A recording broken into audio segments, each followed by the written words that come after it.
你好，樹青。你好，樹青。今日咧，我哋想煮一個叫做蠔皇薯仔炆雞球。咁我哋今日準備嘅料咧，好簡單嘅，就係雞肉啦，同埋薯仔。咁已經準備咗啦。雞肉咧，我哋就事先就揾少少鹽、胡椒粉醃過。我哋一陣咧就會係炒啦，再將薯仔又炒一炒。咁然之後兩樣嘢兜埋之後咧，就會用蠔油啦、豉油啦，落少少雞粉啦，雞粉、糖鹽，即係基本嘅，好基本嘅中國煮餸嘅材料，慢火炆到腍咧，然之後就攞出嚟。咁係咪越炆得耐就越腍啊？係啊，不過咧個火要控制，因為如果太過大火咧，嗰啲嘢會散，係啦，咁就會用細火去炆。好，咁我哋開始啦喎。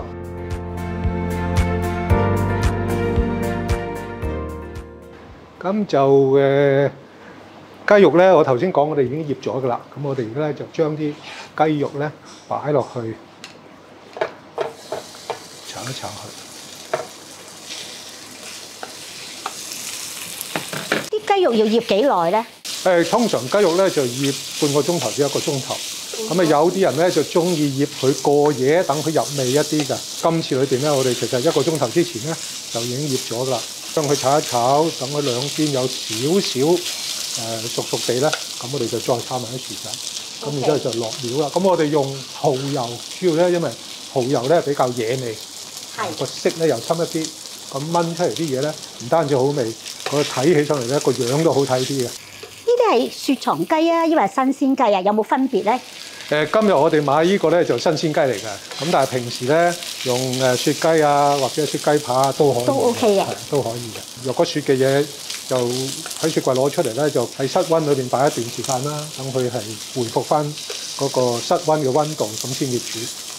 我叫工人姐姐咧，佢整啲雪藏雞咧，好有雪藏味嘅。哦，真係唔知點樣先至可以冇咗啲雪藏味。咁你若果想去個雪味咧，你就第一醃嘅時候落啲胡椒粉啦。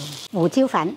咁煮嘅時候咧，就落啲葱，乾葱又得，或者係洋葱又得。咁就可以去咗嗰啲雪藏味啦。咁啊雞咧煎到咁上下咧，我哋就落薯仔啦。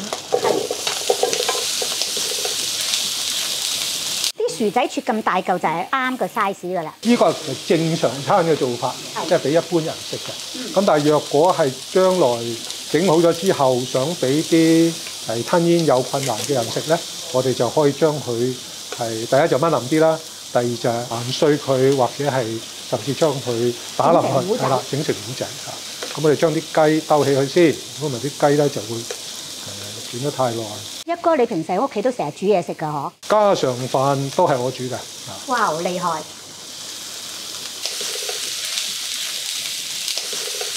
差不多啦，咁我哋將啲雞擺翻落去，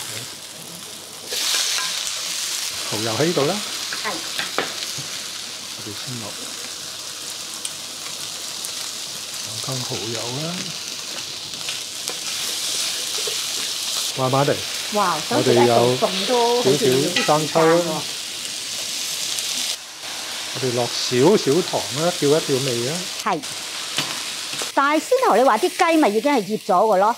係，但係呢個糖少少咧係調味嘅，因為薯仔未有味。調薯仔。係，我哋就落啲水落去。呢啲水算係煮滾咗嘅水啊，定係？已經係熱咗嘅水嚟。煮熟咗嘅水嚟嘅，係。又冇太多喎，如果咪變湯啦喎。哦。好香啊！真係好香啊！兜勻佢之後咧，就冚蓋。咁個火候應該調細少少嘅火。時間關係，我哋已經有一碟準備好咗。通常都係咁嘅。咁就等大家可以試食一下。好，一哥啊，點解呢個好似多咗啲嘢嘅？多咗啲乜嘢？唔止係薯仔喎，佢就有啲紅黃椒。OK。我哋後加上去嘅，因為要上鏡。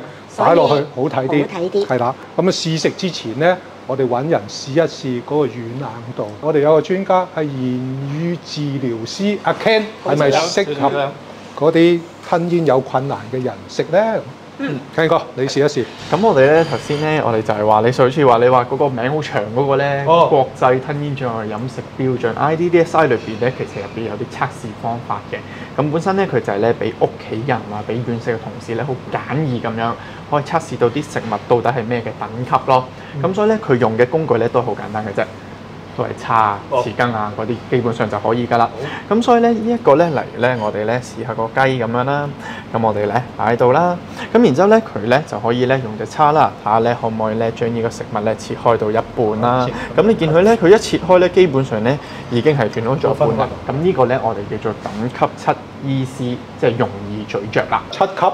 係 EC 咧就 easy chewing， 7可以分2個唔同級數，7可以係正常，即係可能硬身少少啦，我哋會食到嘅。咁但係一般老人家嚟講啊，或者有少少患者咧，佢哋都話要煮腍啲噶嘛。咁所以變相咧，我哋又會分咗啲容易咬啲嘅。咁所以佢嗰個 EC 就即係英文個 E 同埋 C 嗰個嘅咁樣咯。咁所以呢個雞咧，我哋咧用個餐叉一整開一半，咁佢好腍啦，咁我哋就知道可以咯。同樣地，我哋可以試埋個薯仔啦。咁啊，薯仔咧理論上咧應該都再係腍啲噶嘛。咁我哋咧又同樣用一個方法咯喎。咁又係一整開佢。咁呢個就更加腍。頭先問咧有冇其他級別？向下就入，向上8、9就冇啦。向下係啦，向下咧如果第6級咧，我哋話叫做原質級1口量啦。其實咧用同一個餐叉都得㗎，佢有大小嘅限制嘅，佢哋係1.5 cm 乘1.5 cm 嘅。咁有時啲屋企人就話係咪要攞筆間尺出嚟咁啊度？其實唔係嘅，同樣地咧，我哋可以攞個餐叉，原來咧餐叉呢啲位置啦，只要咧我度一度佢，咦佢唔穿過呢個餐叉喎，因為呢個位置咧大約係1.5左右嘅。咁所以變相，如果真係煮到出嚟係1口量咧，咁我度下去啦。咦，咁其實呢個咧又夠，即係我哋叫細咗啦，1口量啦。同樣地咧，佢都夠腍，咁所以就符合呢個叫軟質及1口量啦。一哥你煮得夠腍喎。最緊要係符合 IDDSI。Yeah。